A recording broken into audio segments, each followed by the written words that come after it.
Hi, everyone. We're back for another testimony from High Noon, this time about the Radiant program. And I'm here with Josh, Hello. um, all the way from Hawaii. Would you like to introduce yourself? Hello. My name is Josh. I live in Hawaii. My wife is named Rika. We've been blessed for 2.5 years now. Um, we're feeling radiant. What can I say? We're feeling great. It's cool. Okay. Yeah. So you participated in Radiant this last cycle, but then you've also participated together in the past, right? Mm, yes. All right. Cool. Yeah. So maybe to start off, what inspired you to join Radiant? How did Mm. you get into the program? You know, I think a couple reasons. Um, Externally speaking, I like talking about sex and it's fun. And so I was like, oh, another program to talk to other newly blessed guys about, how our relationships are going. That sounds fun. That sounds great. So I just joined and I was like, Rika, you should join too. And we can talk about all the deep, intimate things that we want. Um, and that was kind of the external motivation to join.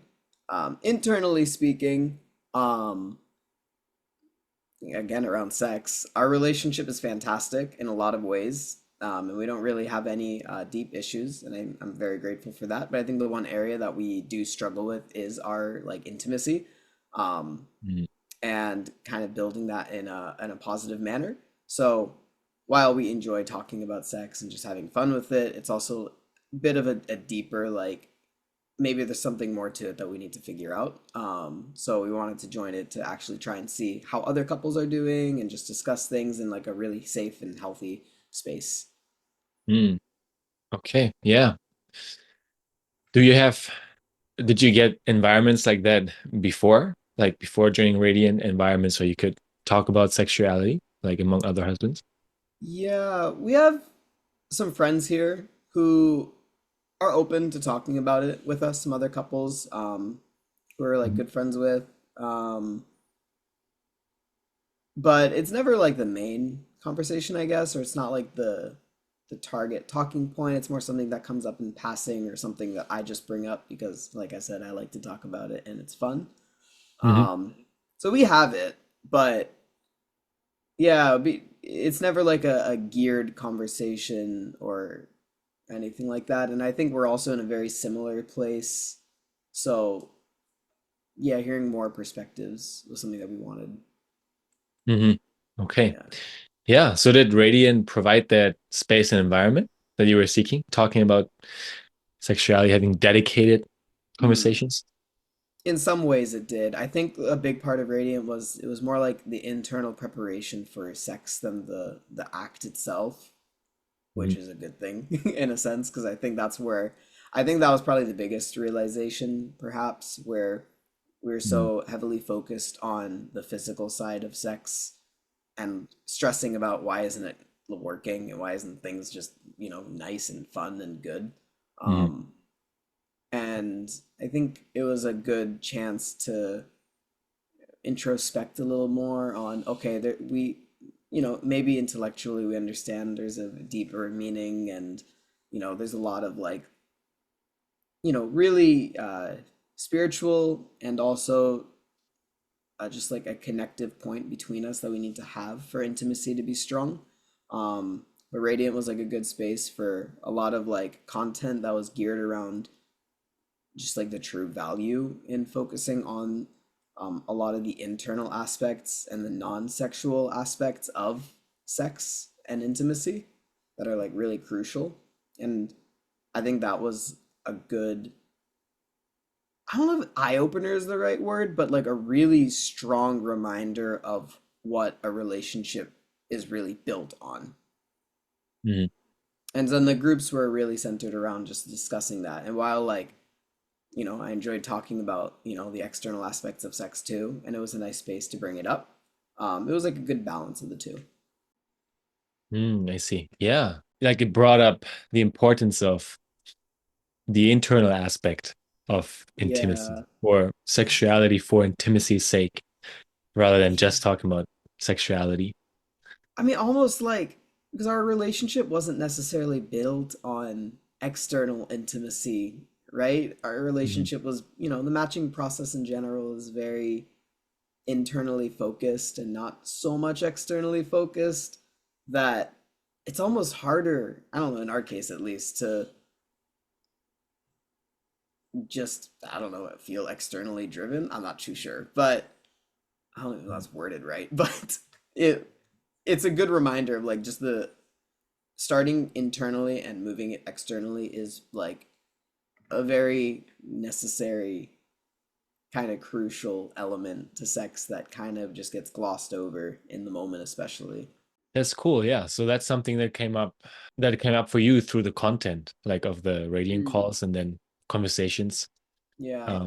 with the brothers Yeah, for sure. on the And young then, husbands. yeah, just like talking to the brothers and just hearing, everyone's going through stuff in their relationships, and it's really important, like gaining perspective and kind of just understanding, like learning each other and how we're each going through our own relationships, and then just like really figuring out, like, man, we're so different. And that means our spouses are like even more different. Mm. And like gaining an understanding of just them. Um, is really important. Like having an open mind to thinking from our spouse's perspective. I think this is a good program for that because it talking to the other guys kind of makes you have to see from their eyes too in their relationship, and I think that's a healthy place to be. Mm. Yeah. So it creates a bit of community, I guess, of like Mm. young husbands, young wives. I think you mentioned, right? One learning point for you was men need men and women need women, even when we're married. Yeah, that's another way to put it. That's pretty big, yeah.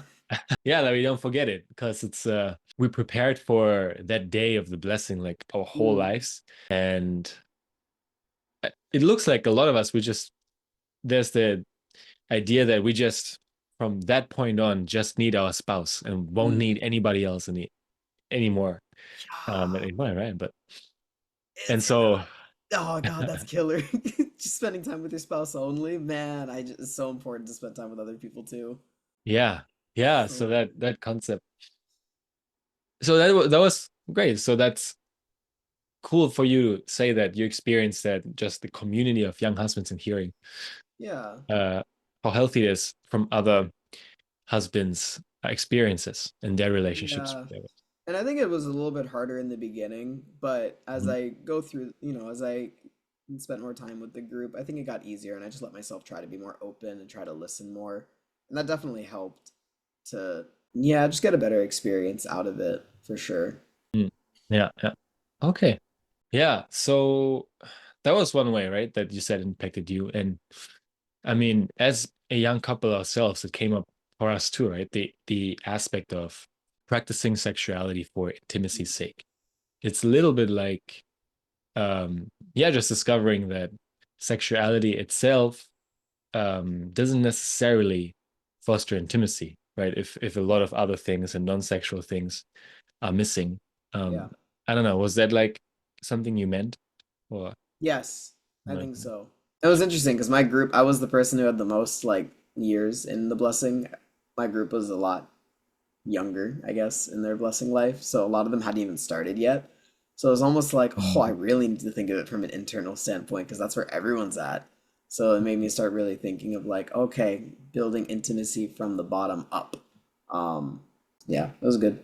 Yeah, that's really cool. Yeah. How did I mean that was one way you said how did that impact you as a husband and your relationship as a I couple? think we talked about that.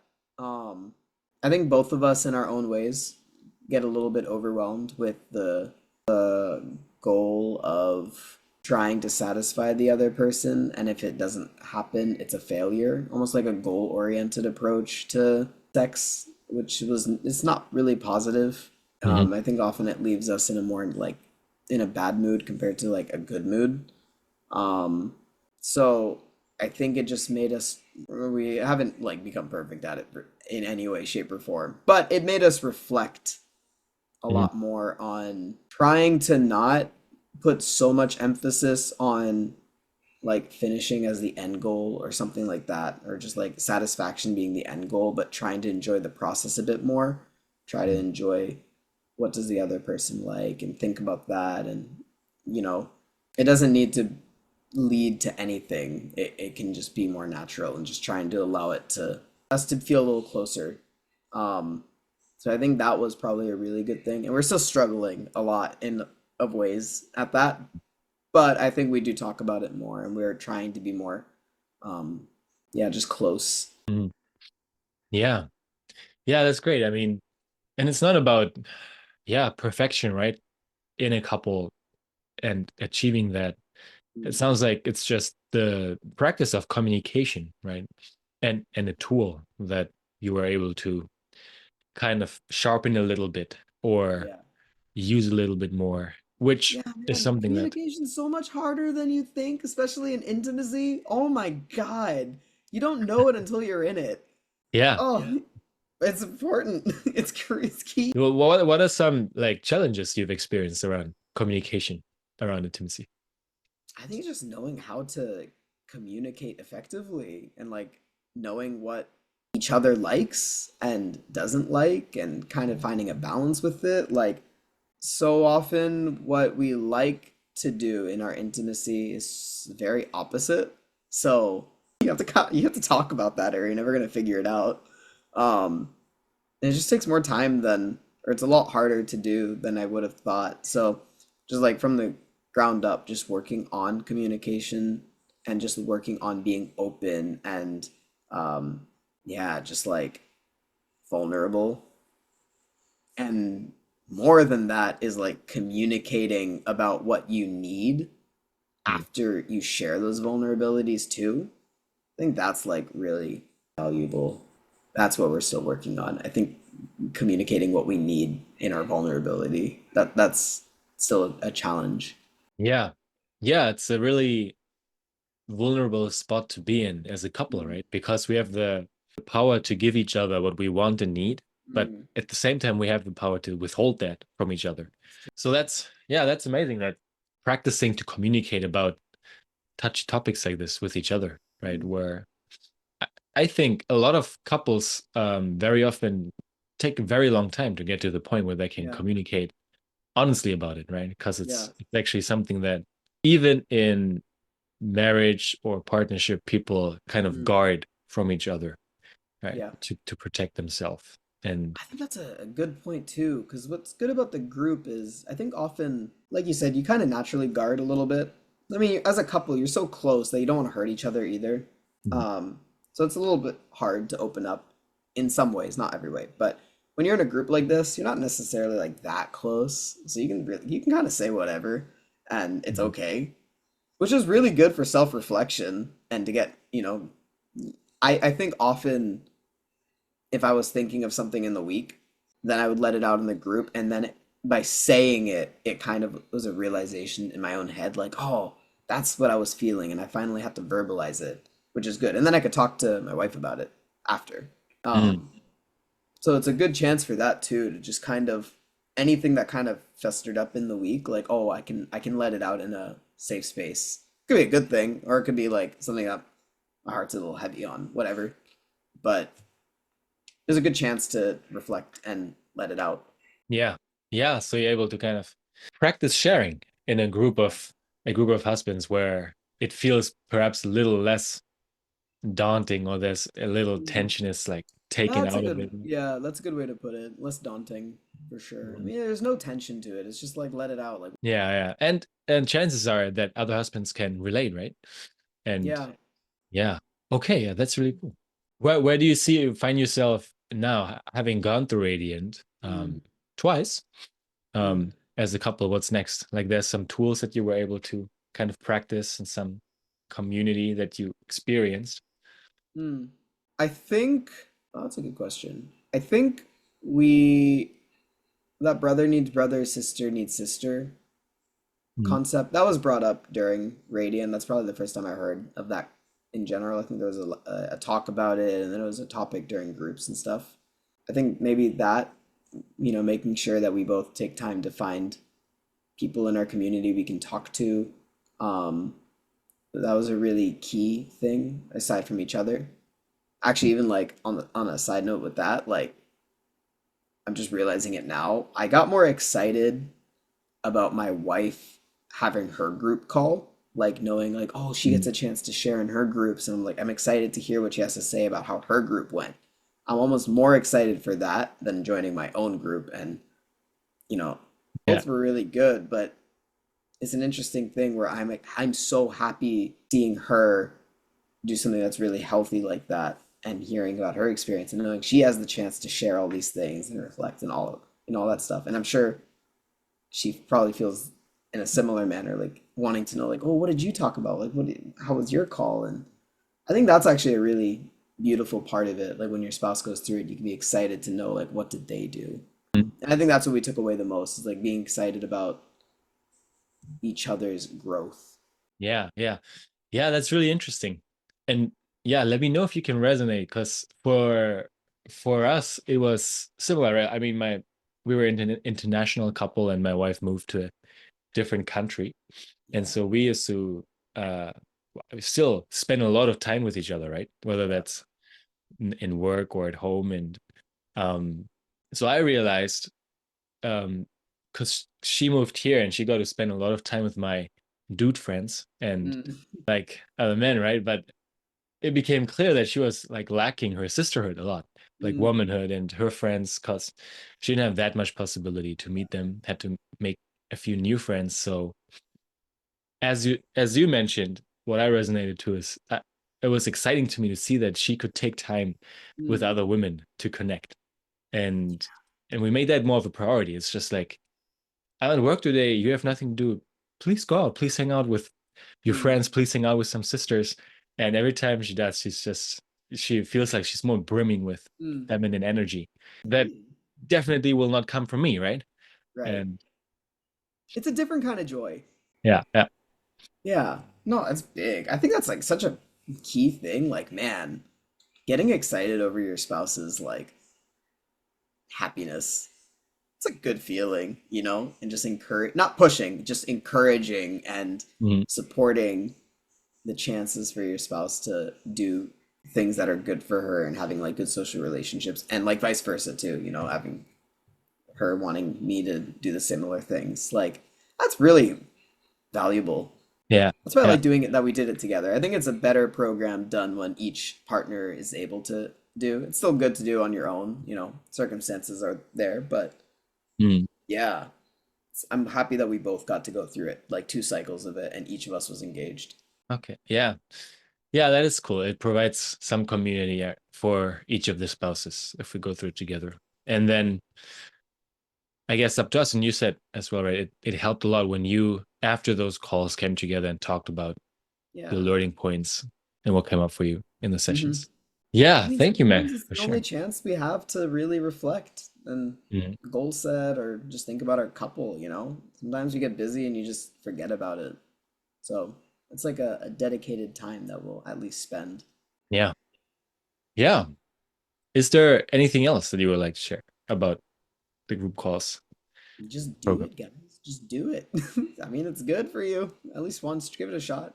Practice talking to other people. I remember before I got blessed, I used to think whenever I had to share something difficult with somebody, the way that they would respond was, having to learn to take that, like however the response was, if it's positive or negative, like this is one aspect of my future spouse, maybe, Mm. that I'll learn. And I know this isn't really like future spouse. People in this program are already blessed, but just learning to share is an aspect of just being open to your spouse and like all they can be. So it's just a good opportunity, if it's sparking any aspect of interest, like it's not a big commitment. Go for it. It's fun.